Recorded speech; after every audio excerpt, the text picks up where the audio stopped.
Alright, hey everybody, I'm back. I know it's been a while. As you can see, new apartment, new place, so I had to get settled in a little bit.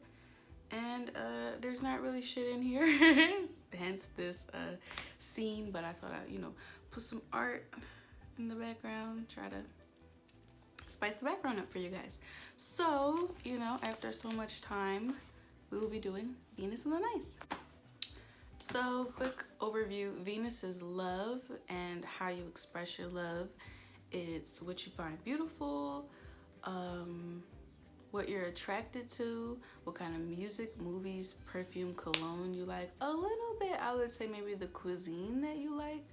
It's what you're attracted to and what you do to try to attract others. It'll be the same. Your relationship to money, just that basic scent that you put out is what you put on the end of a fishing rod when you're trying to catch your fish. That's the best way I can think to describe Venus. And for the ninth house, higher education, higher learning, like post-secondary, past high school. This is foreign lands, foreign cultures, foreign people, travel, philosophies of the mind, a little bit of drug use, going somewhere in the mind, your religion, yeah, your opinions. So let's get started. So if you have Venus in the ninth house, very obviously you're probably gonna like, foreign people. You pick any girl for you and your friend. Any girl? Any girl. Okay. I don't know where to start. Lee. Yeah. This is what I'm talking about, man. Now I'm on vacation. You probably love accents a lot, foreign cultures. So this is really similar to Mars in the ninth house because you will have a very high physical attraction to all things that are foreign. You like their decor, their music, just everything. These are the type of people you could come in their house and when they decorate, like they may be Asian, but they may have all this like Mexican themed decor in their house. You might just be like, what the fuck is this? Like, why do you have all this? Are you part Mexican? And they'll just be like, no. I just like it. Like, I'm a Sag sun and a Sag ascendant, so I'm guilty of this type of stuff all the time. Like, I'll just be listening to reggaeton in the car and people be like, oh, are you Spanish? And I'm like, no, I just like this. So that's really your whole MO. You are attracted to all things foreign. You could really, it's a tricky slope. Two sides of the same coin. You can love all things that are foreign and appreciate foreign culture, and that's beautiful. You can also fetishize and romanticize things just because they are foreign. There's this really good scene in the show Rami where there's this white guy and he's attracted to her and they're like hooking up and she's like, oh, do you just like me just because I'm Egyptian? Sex with me? Yeah. Yeah? Mm-hmm. You know I'm a white infidel. What are you saying? Oh no, I was doing like a little role play. Headscarf. What, dude? No, right, sorry. No, I'll stop. Because you want me to stop, right? I think it's hot that you're Egyptian. Like, is that... No, I think it's a cool part of you. Like, I think it's interesting. It's just, like, so unknown. Does everything have to be about me being Arab? Like, I don't know. Can I just be normal?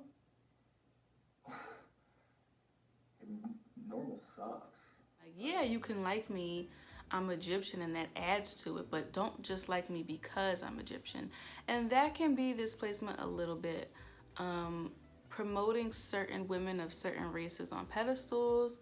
I'm going to insert this clip if I can find it. Every time I saw a beautiful woman and went to talk to her, where are you from? Oh, Sweden. Oh, Russia. There's oh, no the beautiful Ukraine. women in the UK. No, there are, I for think sure. that's A lot of them are foreign in London, and it's just comparatively, there are way more in Russia. 3 English women here. Are they all fat, entitled, stupid? I mean, when you're Beautiful actually British confronted women. by smart, intelligent, beautiful women, you can't deal with them, can you? Of course I can. I'm dealing with Well, go everyone. on then, say what you want to say. I don't to their wanna faces. I want to tell you that the women are more beautiful in Russia. Right. Shock, I'm sure there are all different types of representation in women and all different races. So to just say this one woman is beautiful or superior because she is of a certain nationality or she was born in a certain place that's not that far from this other place really could be the more complex manifestation of Venus in the ninth.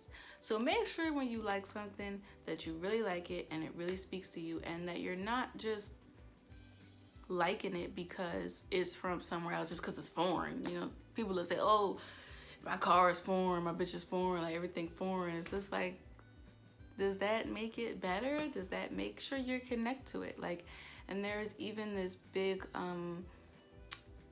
Mexican cholo culture that was going on in Japan, and some people were like, hey, this really speaks to me, and that's fine, and that could be a more positive representation of Venus in the ninth. So just watch out, and if you're dating somebody with Venus in the ninth and they're a different race from you, watch out for the things that they say that they like about you. If they're just keep asking about your culture, and it's like, if that's the only part of you that they're interested in, keep an eye out. But otherwise, I mean, you should be fine. These are very open-minded people. These people can also be well-traveled because they are seduced by anything foreign, and they are seduced by travel. So if you invite them on a trip, they're going to drop everything and go. It don't matter what time they gotta go to work, what time they gotta come back, they're gonna find a way to like not get any sleep and just really make it work. And when you have somebody like that going through life, there will be a lot of adventures that they will take that another person wouldn't take. Another person might say, no, I need to get some sleep. No, I have to do this, I have to do that. Everybody prioritizes things differently. So they'll prioritize travel. So when you meet them, especially the older that they are, when you meet them, they'll have a lot of interesting stories about things that they've done abroad, places that they've gone.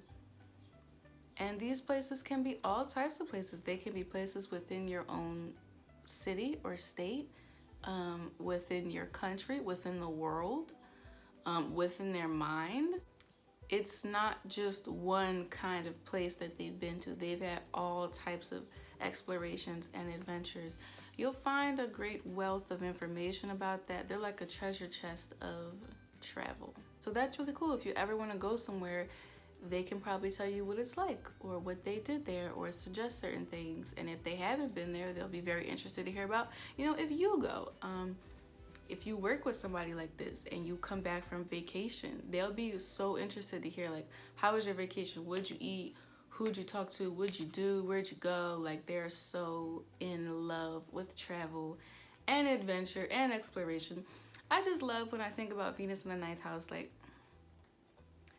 the wild thornberries, like where you just put your cargo shorts on and you got your vest on and you got your little stick and you're just like, all right, I got my little backpack on, my water bottle, and you just go out and you're just beating the trees down. You're just forging your own path and you're just exploring and you're just seeing what you like and, you know, seeing what you see. And the cool thing about exploration is it's kind of like science. There is no, even if you fail, you still learn something. So even if you go somewhere that's not that great or you have a crazy experience, it's okay because you still learned something, you still grew from that.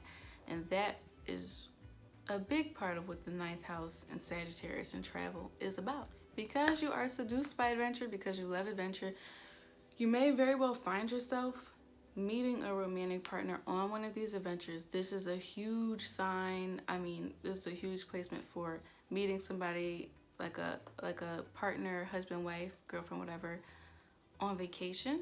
You may meet them while you're traveling in an airport, in a Greyhound bus station.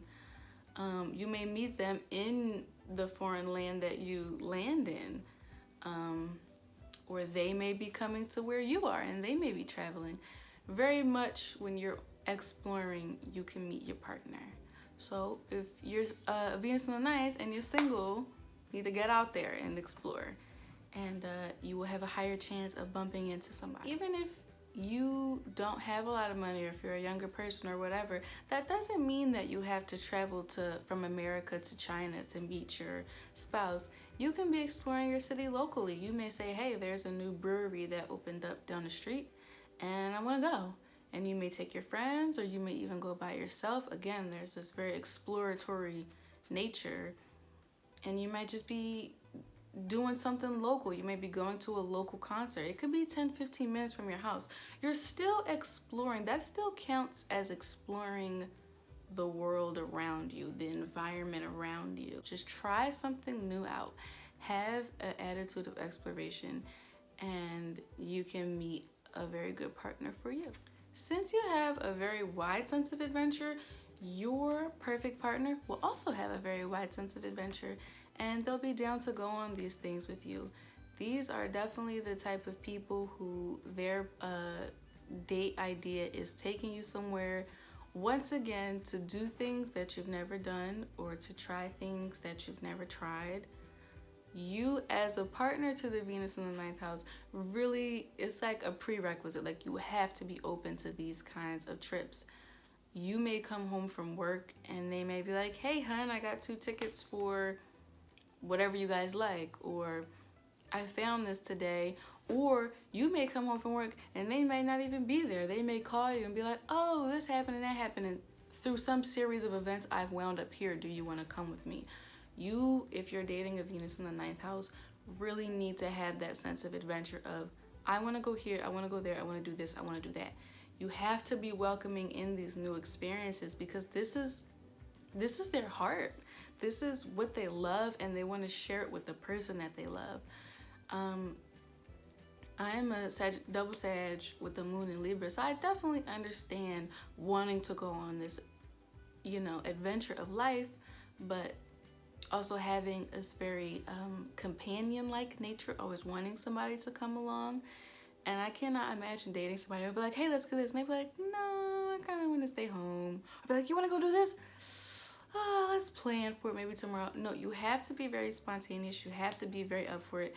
If they buy you plane tickets, granted that you have off from work and, the bigger details, obviously. Don't lose your job or, miss out on your life because you're going everywhere. But if these people ask you to travel, if they spring cruise ship tickets on you, if they spring a trip on you, if they spring absolutely anything on you, you have to have a sort of resiliency and an open-mindedness to want to make it work. You can't really look at it like it's a chore, like, oh fuck, they asking me to go do something else again. Like, you can't look at it like that.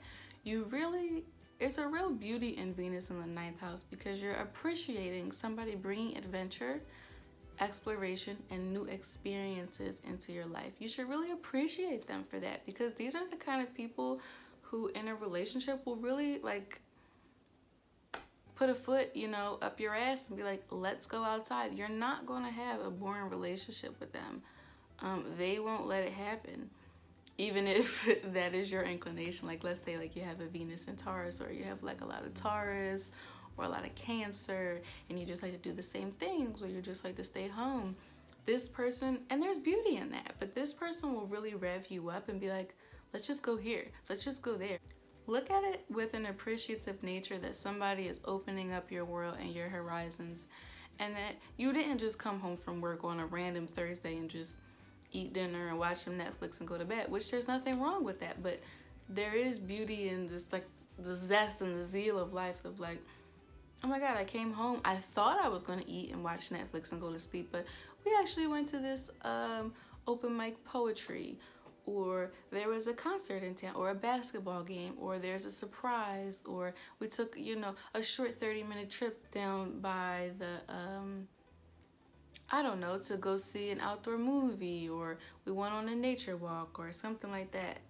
It's really beautiful, the sense of adventure that you feel that you can go on with these people. And like I said, even in your own city, you'll experience things, you'll do things, you'll try things that you never even knew were there.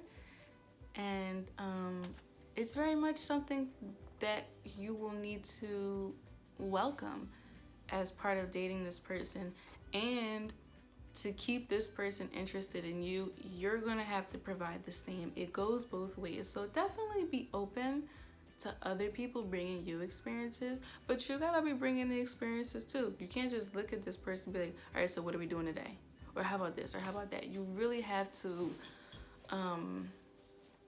surprise them sometimes. You gotta keep them on their toes. You gotta take them to do things that they've never done and trips that they've never had. So if you're dating a Venus in the ninth house and you're trying to figure out how to keep your relationship fun and fresh and interesting, I would just say novelty. I would say new. I would say things that you both have never tried.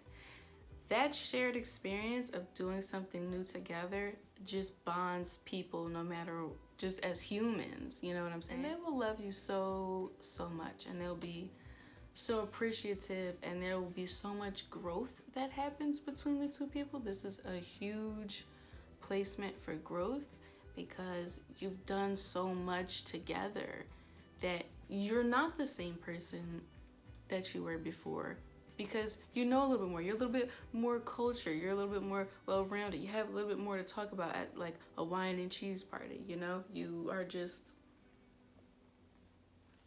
you've had more experience and you've lived more life once you've dated a Venus in the ninth house. And everyone's sense of adventure will differ. So, you know, a Venus in the ninth house for two 65-year-olds who are dating, maybe instead of coming home and sitting with the grandkids like we always do, let's hang out with them for a little bit. Let's go to bingo night. That is their sense of adventure, their sense of getting out, doing something together, and that works for them. Two 19-year-olds, you know, with a Venus in the ninth house will look very different from two 30-year-olds. So I'm not saying that exactly what your sense of adventure has to be. I'm just saying the level of it should match, you know, pretty closely. And you should always be tapping into that part of yourself. Have we done, ask yourself, drop my book. Ask yourself, have we done anything new recently? Have we tried anything new? Have we tried new places? Have we traveled together? And how do we feel when we travel together? That'll be really big for Venus in the ninth. I mean, if you're a Venus in the ninth, if you're a Sagittarius, anything, traveling with somebody, you get to know them. Venus in the ninth is Sagittarius. If you're constantly bitching on the trip, if you're like, oh my God, it's too hot. Oh, I forgot this. Oh, the line at the airport is so long. If you're not having fun and learning to love every part of the adventure, then the adventure itself doesn't matter. You can invite your partner to go around the world with you. If you're constantly just staying in the hotel room, if you're just trying to force it and be fake, it will really show through, because these are not those kind of people. They're not going to get on a trip anywhere and be like, all right, let's sit in the hotel room, and then when we do go outside, let's go on the resort with all the other Americans where we just came from. We could have just stayed in Florida for all that.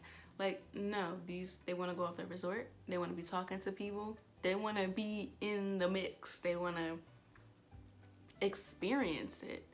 They don't need, you know, a tour guide or things like that. So keep that in mind when you're on the adventure. Have fun.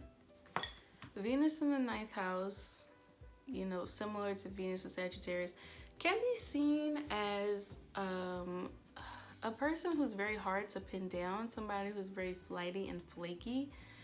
And it can be, it's not always true. A lot of times you do get bored easily. You don't like to settle into routine. And so when you're dating somebody for a little bit and you start to notice like, all right, I've been dating or going on a few dates, let's just say, with a girl or a guy from across town, but we always kind of go do the same thing. We always kind of talk about the same thing. We kind of been knowing each other for a couple weeks now, and there's nothing in the future that's been talked about that would make me think this will ever change. This is kind of what it'll be. These people can disappear on you like that. Like they can just poof, and you'll be like, oh, so flaky, so flighty. And it's like, no, yes and no. They could just be bored. This is the beginning, and this is like, we've hung out 10 times, and all 10 times, like, you cooked for me, and then I sat on your couch, and then like I went home. Like, that's just not gonna work. So they can be flighty, but if you can keep, if they want to be in a committed relationship and you are committed to providing that sense of adventure and going on adventure with them, then 100%, very much, they can definitely be very loyal, and it can sustain you guys for the long term. And don't feel stressed. Don't feel like, oh my God, we gotta be jumping off a cliff every 2 seconds. No, you know, I would say once a week or something, depending on your partner's energy level, just take them out to do something nice. Ask them You know, even it doesn't have to be a surprise all the time. Ask them, is there anywhere you've been thinking about going, anything you want to do, and do that with them, and they will very much, you guys can have just a beautiful, very long relationship where you can look back and just feel like that's kind of like your partner in crime or your travel buddy. Like, oh, we did this, and then remember when we did that? We went over here, we did this. This couple will have a lot of stories to tell together. They are very open to foreign cultures and customs, and this makes them ideal to have a foreign partner, because if you were to go to like the partner's family's household and they may have certain rules or traditions, they're gonna be like, all right, when in Rome, like, do as the Romans do. So it really makes for interracial dating, and just dating people from a different culture, even if you're the same race. Really have a lot of ease to it. It puts Venus here, so there's ease in that. Physically, this is more lending to Venus and Sagittarius. Venus and the signs will have a bigger impact on how you look than the houses. So physically for Venus and Sagittarius, and this kind of applies for Venus in the ninth too, very beautiful hips, and thighs, just that whole sacral, I believe is the term, sacral region is just very aesthetically appealing. Even if you don't have a particularly big butt, it just might be cute, or you know, you just may have like strong hips or thighs. Something about that area from below your belly button to the top of your knees will just be super attractive, whether you're a man or a woman, and you will be very attracted to that in other people. So, you know, everybody out there, if you're trying to attract a Venus in the ninth, hit those squats, hit that gym, do leg day. Hips, thighs, and butt is huge for Venus in the ninth and Venus in Sag. So you gotta have that looking right if you're trying to come, you know, for them, because that's what they like. They may also be kind of racially ambiguous, which again, that Sagittarian energy of not really being able to pinpoint someone's race really allows them to go from group to group and not, you know, feel too out of place. And in addition to the spontaneity and the adventure, you have to give them a certain level of freedom. So let's say you're coming off of a crazy shift at work and you're coming home and they're like, hey, my coworkers invited me out for drinks at this bar. Come on, change your work uniform and come on and let's go. That's a sense of adventure that they'll invite you to. However, you're your own person. So if you say, look, I'm way too tired, I'm not in the mood, I don't, or whatever your reason is, you have to be okay with knowing they're still gonna go. That's a big thing for couples. Like, this is a very adventurous person. So not only do you have to accept that you guys will be going on a lot of adventures together, some inspired by you, some inspired by them, but that you guys have to have your own sense of adventure, and you have to be okay with letting them do that. You cannot be this jealous Venus and Scorpio possessive type that's like, who's that bitch and where were you at and you said you were gonna be home. No, like, you don't want to go to the bar, fine. They're going to go to the bar. It doesn't mean that they're going to cheat on you. That's up to the person. That's not even up to astrology.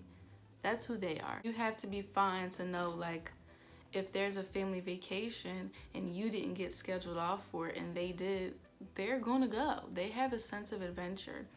And they want you to have it too. They're going to give you that same freedom.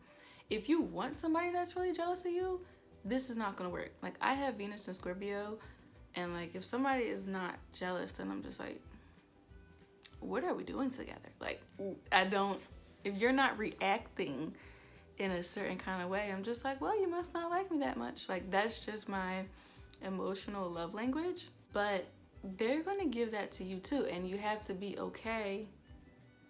I'm sorry, you guys, my eyelash just keeps itching.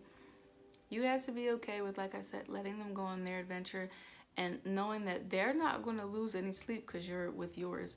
If you try to be petty and call back the next day and be like, well, I'm going out with so-and-so after work, they're going to be like, okay, bye, I'm in here watching a comedy show or something. They're not going to be chasing you. They're not going to be worried about you. They are letting you have some freedom, and it's really a beautiful thing, because how differently do we act when we're in relationships versus when we're not? And we want to do certain things, but we think, oh, my wife or my girlfriend won't like that. Or we want to talk to somebody, but you're like, oh, my boyfriend will think a certain way, even though you know it's not that way. They're going to give you that freedom, and they want to hear about your adventures. So let's say you didn't get off from work and they did, and they got to go on a family vacation. They want to come back and tell you about it and share that joy with you. And when you go out for work and they're tired and they stay home, when you come home, they want to hear about how to go, who showed up, what did you do that was fun. Stuff like that is like, they want to know that their partner has a sense of adventure too. Nothing will bore them more than if you guys are just going on adventures together, or you're just doing it for them. Because whenever you guys have breaks, or you go to work for the day, or whenever you split up and you come back and you don't have those same stories to tell, you don't have that same sense of adventure, they're gonna notice it and they're gonna feel it, and they're gonna be like, you're not really an adventurous person, you're just doing this for me. Or you're only like that when we're together. They want to hear your funny, crazy ass stories, and they want to share theirs with you. So make sure this is authentic. You really cannot fake this level of adventure. It's like an introvert trying to fake and be an extrovert. Like, it could work for like an hour or two, but eventually the facade will break and they'll start to see. So just act in a sense where like your adventure is right to you, and they'll let you know if it works for them, and you'll feel it too. To touch again on this unfaithfulness, I mean, these signs, not everybody, it really depends on the chart and the sign it's in. Like, if you have Venus in Scorpio in the 9th, or Venus in Cancer or Pisces in the 9th, that may be very different from Venus in Gemini in the 9th. But I will say, you know, they can have a reputation overall stereotypically for flightiness and unfaithfulness, because a lot of people do look at cheating as thrilling, and it is an adventure, you know, so they may have that. There is this, you know, theme that the grass is always greener on the other side.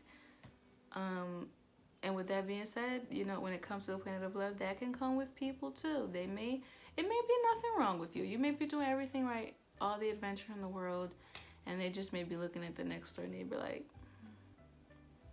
and it's not anything that you've done wrong. Sometimes it's just these people. So if you're Venus in Sag, or if you're Venus in the 9th, comment down below and tell me, how hard is it for you guys to be faithful, if it's hard at all, and what placements you think add to or curb that. If it's your first date with the Venus in the 9th, the Venus in Sag, get ready for some high energy. I remember there was this white guy who asked me out. So again, he's white, I'm biracial, so it's already like interracial, intercultural. And he had Venus in Sag, and I'm a Sag sun and Sag ascendant. So I was like, well, what do you want to do? And I'm like, I have a 12th house stellium, so I'm extremely introverted. And he was like, yeah, well, I thought we would go to this place and get something to eat, and then get some drinks, and then there's a club afterward, and then after that. And I was just like, bro, like, we're not doing all that on the first date. Like, that is too much. Like, but in his mind, that's the ideal date. And it kind of was the ideal date, because just in saying that, I already know, it's like, we're not going to be a good match. Like, I like to do stuff like that when I know the person. This is our first date. You want to do all that the first time we hang out? No, because like, I'm introverted and I'm going to get too energetically depleted too fast. I don't really know. It's going to be all these lights, and I'm going to be trying to talk to you, and it's just going to be too much. You want to take these people on a date, do it high energy. Go to a foreign restaurant. Go do something fun. Go do karaoke. Go to a party. Go to a club. Go to a bar. Something where you guys can just kind of like laugh and goof off, and you'll really see the chemistry come out, or not, in those places. Being very goofy is a big deal to them. They want to see that they got that call and response thing with the jokes. They want to see that you're funny. Just goofing off, playing around, pranks, pranks is huge. This is more for Venus and Sag than it is the ninth. Although sometimes they have overlapping themes. Some are more specific to the sign than the house. Pranks is huge. If you have a Venus and Sag, you could propose to a Venus and Sag with a prank and they would love you forever. Like, those kind of just stupid ass couple pranks, they love that shit. They eat it up every time. Halloween is a very big deal. They'll have a very honest streak. This is more directed towards Venus and Sag. They'll have a very honest streak. So even if they ever do cheat on you, if they ever do anything, just know that they're probably going to snitch on themselves in a relatively short time. Like, they're not good at keeping secrets at all. So you don't have to worry too much about that. You do have to be able to handle, though, if you choose to, a level of honesty that you may not get from certain other partners. And there's two sides to that same coin. On the one hand, you'll feel like your partner is very honest and you'll welcome that. On another hand, you can feel like they're downright rude. I dated a Sagittarius man for a very short time, and one of the things that I still remember about him to this day, and this was years ago, he was so rude, and he would just say anything that he thought, and he would just be like, when I'd be like, that was like really rude of you to say, because in his mind, he's just being honest. If you don't want that level of honesty, step away. And Venus and Sag, just because you say everything that runs through your mind doesn't mean it needs to be said. Everything you think doesn't need to be said. And you could end up, Venus and Sag, losing out on very good partners because you feel like you have a God-given right to blurt out everything someone said to you. And you do, but it doesn't always make it true. People can really love school. They can be very popular in their college or their university. They can join a lot of clubs. They may love to debate philosophies. They may be in a lot of classes. School, higher education, higher learning, it's just a really big deal for them. They really enjoy it, and they find a lot of social connections there. You may even find your lover or your partner, your spouse, whoever, in school. You can find them in one of your classes. Maybe they're a teacher, maybe they're your teacher. Getting an education, opening their mind, again, adventures of the mind, they really do love. And if they don't meet you there, know that your Venus in the ninth house partner will probably be like, hey hun, I'm at school, I'm at my class, I'm at my extracurricular activities. They'll be spending a lot of time there. I said they love to debate.